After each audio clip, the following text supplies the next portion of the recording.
Hospital rush, oxygen masks, scared and confused children. Pictures of an aftermath of an alleged chemical attack in Han Chi-hoon last year instantly became a catalyst for a media big bang. These graphic images, posted online by activists and people who live in the area, show victims, many of them children, struggling to breathe. Children foaming at the mouth, suffering convulsions, being carried in the arms of desperate parents. The gagging, the gasping, the frantic efforts to save lives. These images from Idlib, Syria, outraged world leaders on Tuesday. At the United Nations, calls for information and accountability in what diplomats said could be a war crime.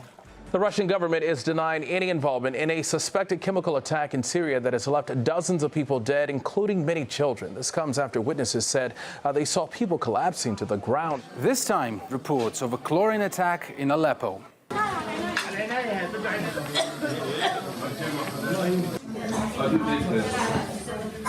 So, an emergency, check. Ambulance sirens, check. Anxiety and uncertainty in children's eyes, check. Media reaction was this. Russia has accused Syrian rebel fighters of firing shells filled with chlorine gas into the city of Aleppo. Syria and Russia accused opposition fighters of carrying out a toxic gas attack. So hold on. What happened there? Where's outrage?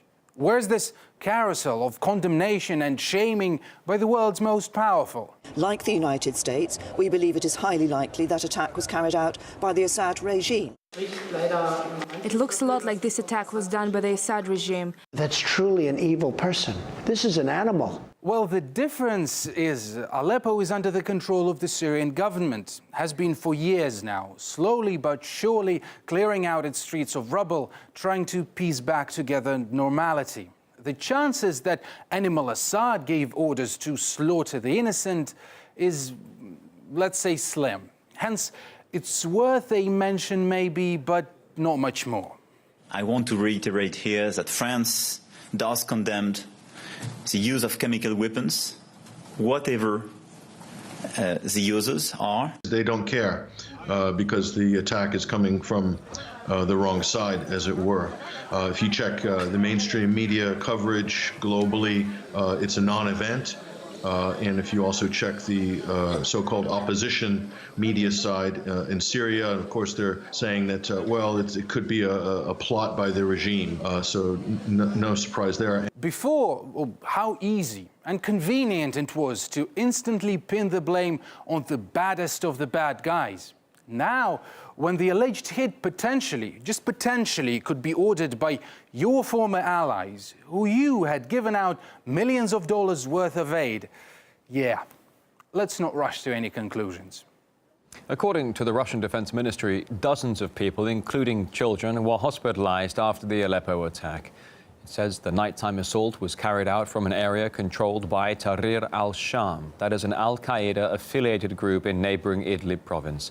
Militant commanders have denied any involvement, though they insist they don't have any chemical weapons.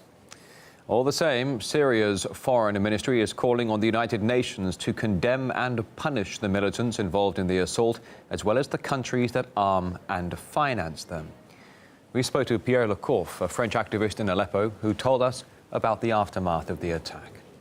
We were walking in the hospital and our nose were burning, lungs burning. We found lots of people convulsing and people suffocating. It was really bad. People coming from everywhere, families, children. Every day the situation is still really bad. In lots of neighborhoods, we're still receiving rockets, we're still receiving mortars, explosive bullets.